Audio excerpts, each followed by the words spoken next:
Praise the Lord. ஆண்டவரும் அருமை இரட்சகருமாகிய இயேசு கிறிஸ்துவின் நாமத்தினால சபையார் அனைவருக்கும் அன்பின் வாழ்த்துதலை தெரிவித்துக் கொள்கிறேன். இந்த புனித வெள்ளி அன்று சிலுவையில் ஆண்டவர் பேசினதான 7 வார்த்தைகளை குறித்து நாம் தியானித்து கொண்டிருக்கிறோம். அதில் 5வது வார்த்தையாக நான் தாகமாய் இருக்கிறேன் என்கிற வார்த்தையை தியானிப்பதற்காக நான் கர்த்தரை ஸ்தோத்தரிக்கிறேன். வாய்ப்பினை தந்த போதகருக்கும் சாம்சன் அண்ணா அவர்களுக்கும் என் நன்றியை தெரிவித்துக் கொள்கிறேன். கர்த்தருடைய நாமம் மகிமைப்படுவதாக. யோவானுக்கு எழுதின சுவிசேஷம் 19ஆம் அதிகாரம் வசனம் 28 30ஆம் வசனம் வரைக்கும் நானே வாசிக்கிறேன். அதன் பின்பு எல்லாம் முடிந்தது என்று இயேசு அறிந்து வேத வாக்கியம் நிறைவேறத்தக்கதாக தாகமாய் இருக்கிறேன் என்றார். காடி நிறைந்த பாத்திரம் அங்கே வைக்கப்பட்டிருந்தது. அவர்கள் கடற்காளானை காடியிலே தோய்த்து ஈசோப்பு தண்டிலே மாட்டி அவர் வாயினிடத்தில் நீட்டி கொடுத்தார்கள். இயேசு காடியை வாங்கின பின்பு முடிந்தது என்று சொல்லி தலையை சாய்த்து ஆவியை ஒப்பு கொடுத்தார். ஆமேன். ஹல்லேலூயா. ஒரு நிமிடம் கண்களை மூடலாமா? ஹல்லேலூயா. எங்களுக்காக ஆண்டவரே, நீங்கள் சிலுவையில் தாகமாக இருக்கிறேன் என்று சொன்ன அந்த வார்த்தையின் வெளிப்பாடை ஆண்டவரே இன்றைக்கு நாங்கள் பெற்றுக்கொள்ளும்படியாக உம்முடைய சமூகத்தில் கூடியிருக்கிறோம். ஆண்டவரே, எங்களை பரிசுத்தப்படுத்துங்க. ஹல்லேலூயா. இயேசுவின் நாமம் மாத்திரம் மகிமைப்படுவதாக. எங்களோடு கூட நீர் இடைப்படுவீராக. ஆமேன். ஆண்டவர் இந்த நேரத்தில் பார்த்தீங்கன்னா 2 விதமான தாகத்தை குறித்து சிலுவையில் சொல்லியிருக்கார். ஒன்று பார்த்தீங்கன்னா ஆத்தும தாகம், 2வது பார்த்தீங்கன்னா சரீரத்தின் தாகம். இப்போ குறிக்கப்பட்ட 12 நிமிஷத்துக்குள்ளாக 2 தாகத்தையுமே நம்மளால் பார்க்க முடியாது. அதனால் இன்றைக்கு ஆண்டவருடைய அந்த சரீர தாகத்தை மாத்திரம் நாம் இன்றைக்கு தியானிப்பவர்களாக இருக்கிறோம். ஹல்லேலூயா. வேத வாக்கியம் நிறைவேறத்தக்கதாக நான் தாகமாய் இருக்கிறேன் என்று ஆண்டவர் சொன்ன அந்த வார்த்தையில் பாருங்கள், அநேக தீர்க்க தரிசன வார்த்தைகள் ஆண்டவரை குறித்து நிறைவேறி இருக்கிறது. ஆண்டவருடைய பிறக்கின்ற இடம், அவருடைய ராஜாவாக பவனி வருகின்ற அந்த காலங்கள், சிலுவையின் பாடுகள், சிலுவையின் மரணம், உயிர்த்தெழுதல், மீண்டும் ராஜாதி ராஜாவாக வரப்போகிற அத்தனை தீர்க்க தரிசனங்களும் தீர்க்கதரிசிகளால் முன்குறிக்கப்பட்டிருந்தது. ஹல்லேலூயா. ஆமேன். இந்த தாகமாய் இருக்கிறேன் என்கிறதான அந்த காரியம் கூட தாவீதின் சங்கீதத்தில் 69ஆம் சங்கீதம் 12ஆம் வசனத்தில் இப்படியாய் முன்குறிக்கப்பட்டிருக்கிறது. என் ஆகாரத்தில் கசப்பு கலந்து கொடுத்தார்கள், என் தாகத்திற்கு காடியை குடிக்க கொடுத்தார்கள். ஆமேன். ஹல்லேலூயா.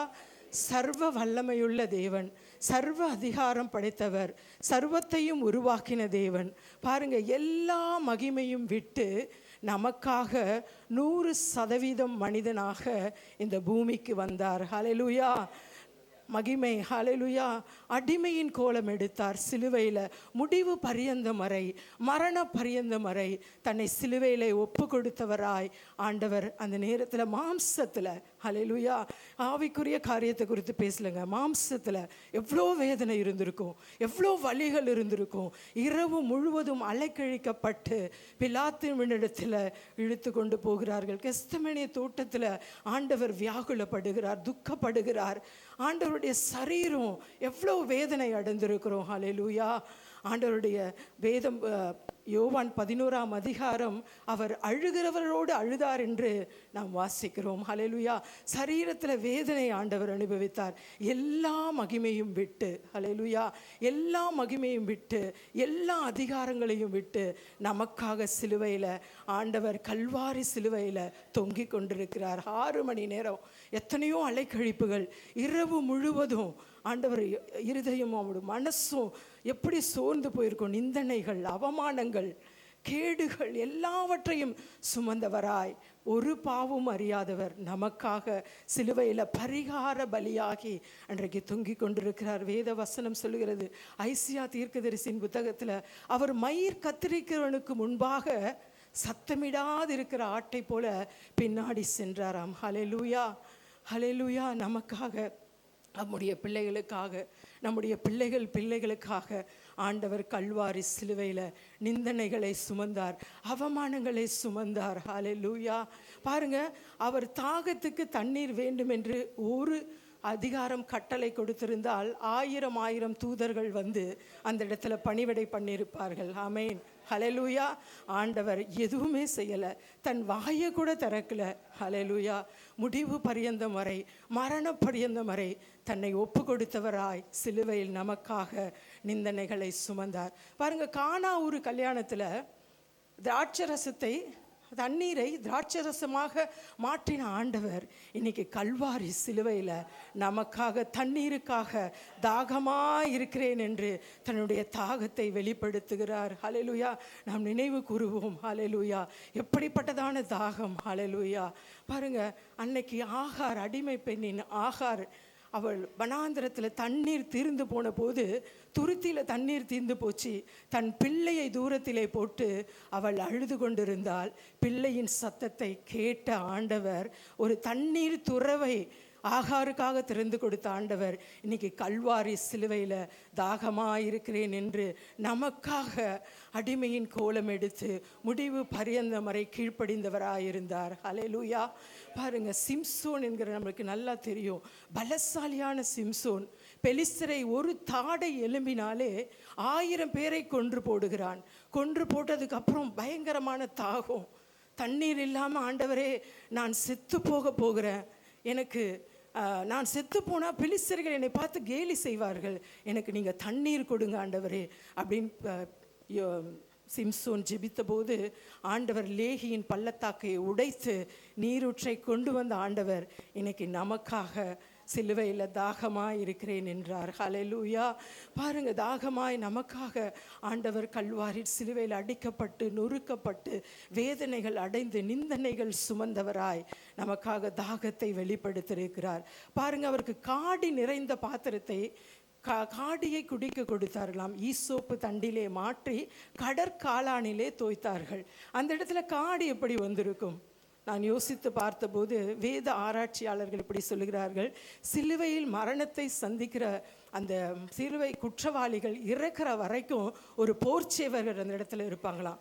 அவர்களுக்காக அந்த இடத்துல தண்ணீர் வைத்திருப்பார்களாம். அந்த தண்ணீரை சுத்திகரிக்கிறதுக்காக வினிகர் என்கிற காடி அந்த இடத்துல வைக்கப்பட்டிருக்குமாம். ஹல்லேலூயா.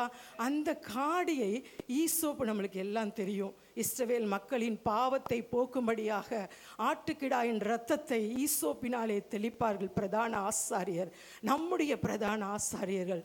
அவருடைய இரத்தத்தை நமக்காக சிந்தி நம்மை மீட்கும்படியாக ஈசோப்பு தண்டிலே அந்த கடற்காளானில் இருந்த காடியை வாங்கி கொண்டார்.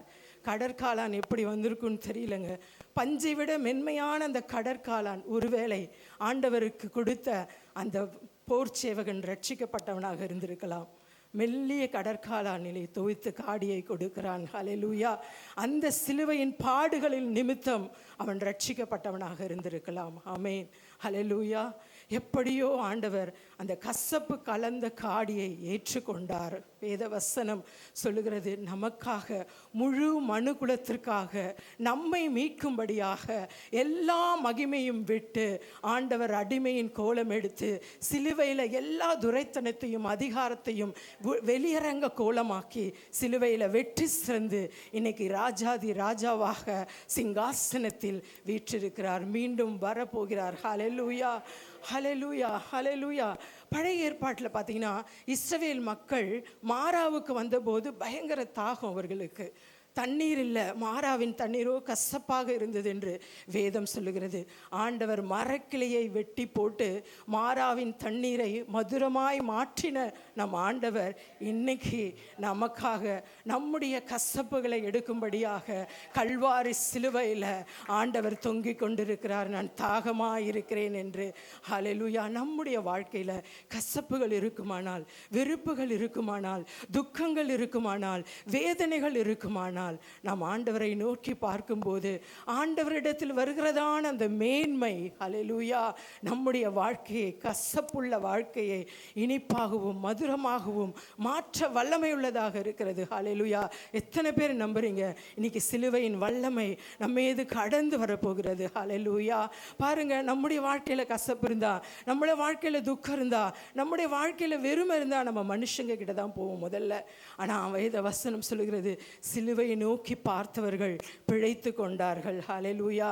நாம் சிலுவையில் இடத்துக்கு போவோம் என்றால் ஆண்டவருடைய பாதத்தில் நம்முடைய கசப்புகளையும் வெறுப்பைகளையும் வெறுமைகளையும் துக்கங்களையும் பாடுகளையும் அவமானங்களையும் நம்ம வைப்போம் என்றால் ஆண்டவர் நமக்காக அடிக்கப்பட்டு நமக்காக நொறுக்கப்பட்டு நமக்காக கசப்பை ஏற்றுக்கொண்ட ஆண்டவர் நம்முடைய கசப்புகளை மாற்றவர் வல்லமை உள்ளதாக இருக்கிறார்.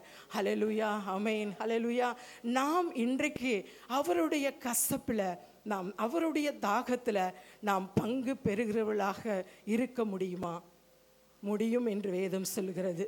சிறியவர்களாய், எளியவர்களாய், நொறுங்குண்டவர்களாய், நொறுக்கப்பட்டவர்களாய், சமாதானம் இல்லாதவர்களாய், திக்கற்றவர்களாய் இருக்கிறவர்களுக்கு நம்மால் முடிந்த உதவிகளை நாம் செய்யும்போது நாம் அவருடைய தாகத்தில் பங்குள்ளவர்களாக இருக்கிறோம். ஆமேன், ஹல்லேலூயா.